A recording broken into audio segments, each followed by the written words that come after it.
Stuart, congratulations on the career, which is nearly done.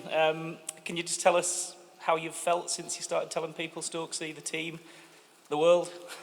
I feel great, to be honest. Yeah, I mean, it's. I've probably been thinking for a couple of weeks, and even up until last night, I was still just sort of sat in my room, umming and erring, and speaking to Molly, and I just 8:30, I just text Stokesy saying, "Can I come see you?" And walked in, shook his hand, and said, "That's me. Thanks for everything you've done for me." I feel really great, and I feel even better that we've had a brilliant day today. I feel, I was a bit nervous this morning, thinking if we lose early wickets, I could feel a bit devastated. But to see the guys play the way they did today, entertain the way they did, and I thought the atmosphere here today was awesome. It felt so good, and put ourselves in a position that I wished we could be in to try and chase 10 wickets for an Ashes win. Well, Ashes Test match win. You've seen over 16 years or whatever it is, so many people come in and out of the setup, and some leave on their own terms, some don't leave on their own terms. Was that part of the vibe for you? Do you feel a sense of satisfaction that this is you walking away with a great series behind you and some pretty strong cricket team in these last few weeks? Yeah, 100%. I knew deep down that I wanted to finish playing cricket at the very top, and part of me wanted to know that I could still do it when I eventually stopped. I'm stopping. So I think I've had a love affair with the Ashes my whole life, and the thought of being able to bowl my last ball and face my last ball versus Australia is something that fills me with joy. So that's come to fruition, and ultimately I set myself a goal in April that I'd be available for the captain, or try and be fit and available for the captain for 5 Ashes Test matches, and to play all of them is just a really special feeling, and to be a part of them. And it's been the most enjoyable series, the most entertaining series, the most edge of the seat series that I can remember. And ultimately, I'm in love with the game. I still love playing the game. I love being part of the changing room, and I think I wanted to have those memories leaving the game, and I think that will definitely make me stay in love with the game of cricket for the rest of my life. You're coming over nice and calm and collected and chilled here. Do you think tomorrow's going to be a different batter? It's all a blur in my own mind. Don't worry. I just said to Danny after doing an interview outside, I can't remember one word I said. It's certainly emotional. I told Stokesy and Baz last night, and felt calm and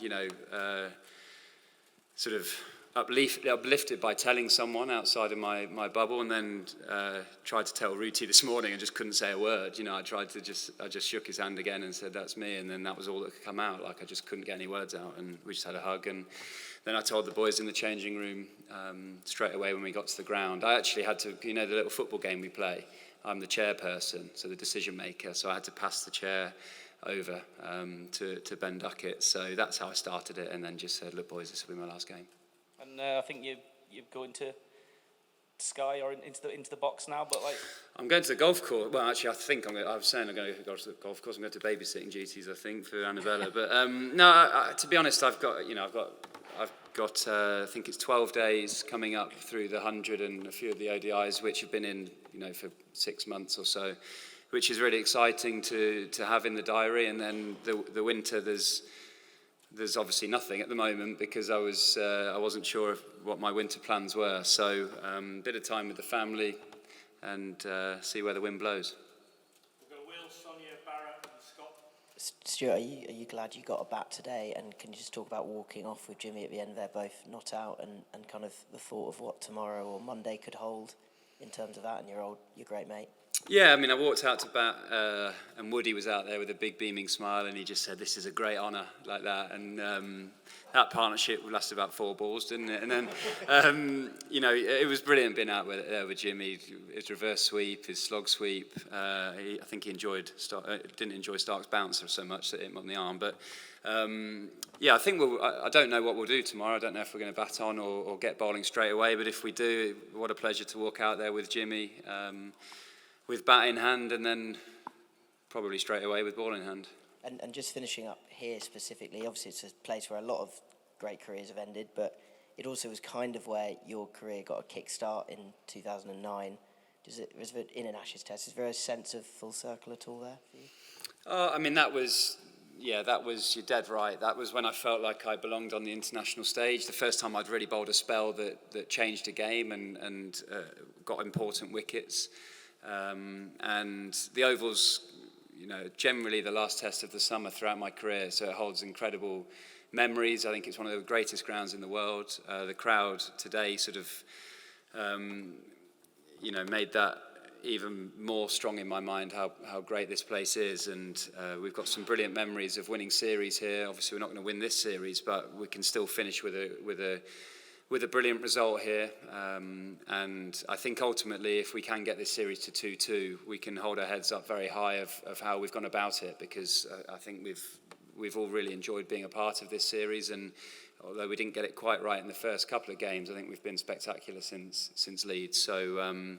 It's the Oval is certainly up there in the top 5 grounds, and it'll be a pleasure to bowl my final ball here. We've got to get fewer through. Can we do one each? So we're going through again. I don't know what that means. Sonia, go ahead and then we'll go back. Assuming you don't declare overnight, tomorrow could be your final day in Test cricket. How perfect is it that you could get to bat, bowl and field? I'd prefer just to bowl and field, to be honest. But yeah, it felt weird walking out to bat, to be honest. Thinking I started putting my pads on, and Zach Crawley went, "You won't miss putting your pads on, will you?" I was like, "No, not at all." But actually, I loved being out there. It was a pleasure to be out there with 2 great mates, and walk off past Mo, who gave me a big sort of. Fist tap with our gloves and just say, "Have a great time, mate. Love every moment." And ultimately, to be honest, one of the reasons that swing my decision was I look around this changing room, both players and management. I've played so much cricket with the people in this changing room, and it still feels very much like my changing room. I've got great friends and great memories within that, and I actually wanted to leave the game. With a group of players that I've got so much respect for, and 2 guys at the top, Baz and Stokesy, who have made the last 14 months of my career an absolute joy. And I've learned so much about leadership, management, how to go about managing people, and off those 2. And I just feel in a fantastic place as a player, as a person, and just feel very happy and content at the moment. Stuart, I guess the first time you kind of came to prominence in world cricket, and I'm sorry to bring it up, was the Yuvraj Singh 6 sixes. At least in India, that clip gets paid every day. Looking back at it 16 years later, can you relate to the person, the bowler, the hair, and everything from back then? And just can you talk about your evolution from there? Yeah, I mean, it was obviously a pretty tough day. What would I have been, 21, 22? I learned loads. I pretty much based a whole mental routine through that experience, knowing that I was left very short as an international performer in that moment. I'd rushed my preparation. I didn't have any sort of pre-ball routine. I didn't have any focus particularly, and I started building my sort of warrior mode that I call it around after that experience. So ultimately, of course, I wish that didn't happen. I think what really helped me was it was a dead rubber, so it didn't feel like I'd sort of knocked us out of the World Cup or something. But I think it steeled me up to make me the competitor I am to this day, and has driven me forward a huge amount. And it's. I think you obviously go through massive peaks and troughs, and when I look at someone like Stokesy's career, he's done that sort of thing as well, and most players have. But ultimately, I think it's that bounce back ability and that ability to be able to put poor days behind you, because certainly one thing over the past 15, 16 years. You have a lot more bad days than good days in cricket, so you have to be able to deal with them to make sure your good days can flourish. John, Ollie, and then Scott, and then we'll take 2 more after that. Stuart, I just wonder what Jimmy's reaction was when you told him, and whether you think it might affect his own plans. Jimmy will carry on. definitely. You know, it's he's feeling really good and fresh, and there's a bit of a break after this series with an India tour where he's got a fantastic record, and you know, ultimately, I think it never felt quite right for the two of us to go together. I think we needed some sort of crossover, and not that really came into my decision making, but I was delighted to hear that Jimmy was going to keep going and carry on, because I think it's nice that there'll be sort of one half of that partnership still within the changing room, and until it sort of gets passed over whenever Jimmy decides that his time's up. Stuart, how much has the advent of fatherhood had an impact on this decision? Great question.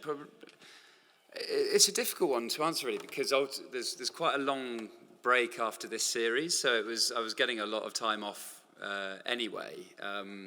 But you know, even within this Ashes series, played Ireland in the first week in June. I think I've been home for 7-8 nights maybe, and because Molly works Thursday, Friday, Saturday, Sunday, she's not been able to travel, so I feel like I haven't seen Annabella and Molly as much as I would like to at such a young age, particularly. And I love everything about being a dad, and I'm certainly going to throw all my time and effort into being a great dad. And did it come into my decision?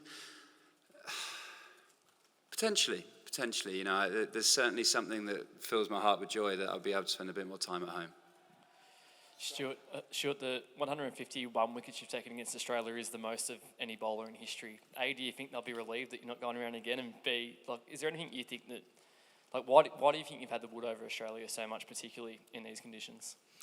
I mean, I think there's something in my sort of family history with Ashes cricket. You know, I grew up from such a young age just being besotted by it, and ultimately I grew sort of my influential years as a kid playing cricket. We weren't winning many Ashes tests, and I think that grew my hunger and desire to want it to be part of a team that could win against Australia. You know, I certainly think as a player I've had a good record in England against Australia.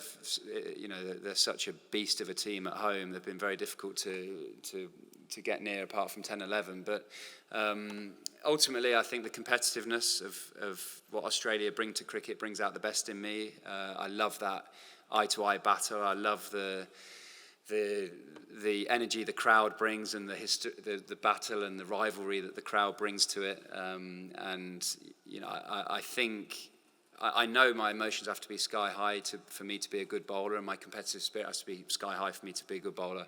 And I can promise you, every single time I've run in with the ball in my hand against Australia, they've been there. So, it does make me feel proud to have 150 test wickets against the Aussies, to be in that sort of category, with Warney and Glenn above. And I've loved every minute against Australia, for sure.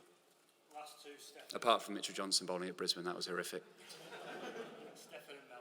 Stuart, you just talked about that competitiveness and how it brings out the best in you.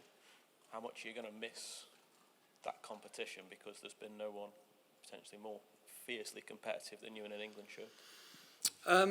Yeah, I mean, I think having spoken to a few teammates that have moved on from the game, that is certainly something that's quite hard to replace. Probably start off by playing a bit of five-a-side football on a Monday night to see how that goes. You're not allowed to do that as an England cricketer, but from Sunday or from Monday, I might be able to. So I think you have to find different ways to fuel your competitive instinct, because you can't just do nothing and expect your competitive instinct to go away. So I might try and convince Molly it has to be golf competitions or something, but I'm not sure she'll fall for that. Strictly? Not strictly, no. The thought of dancing in front of 11 million people gives me the shudders. Stuart, I think a lot of us are going to remember you for things. There's the milestones in the cricket stuff. You've also given us the celeb appeal, the jazz hands, the Nighthawk. There's all of those other things that have come along with the performance. But how do you hope that everyone remembers you when they look back at your career? When I was a kid growing up, I had sporting idols of the likes of sort of Martin Johnson, Stuart Pearce, and when I watched them, what I wanted was I loved their passion and their drive, and I never looked at them and thought, I could do better in that shirt, I could give more for that shirt. And I think ultimately how I've played my sport is I'd never want anyone in the crowd or watching at home or listening on the radio to think he's not putting in, or he's not giving absolutely everything, he's not putting his heart and soul into it.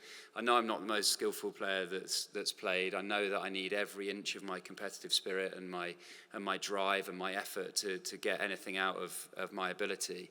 And I would say every day I've pulled on a Nottingham shirt and an England shirt. I've given my heart and soul, and I can't think that there'd be too many cricket fans out there that would think I've slacked off for a moment. I think George just wants to say a couple of words on behalf of the On behalf of everyone in the cricket media, thank you very much, not just for your career, but also been incredible. The way you've dealt with us, which has been exceptional every day. Very appreciative. Thank you very much, and congratulations. Thanks, George. Thanks, you guys. Appreciate it.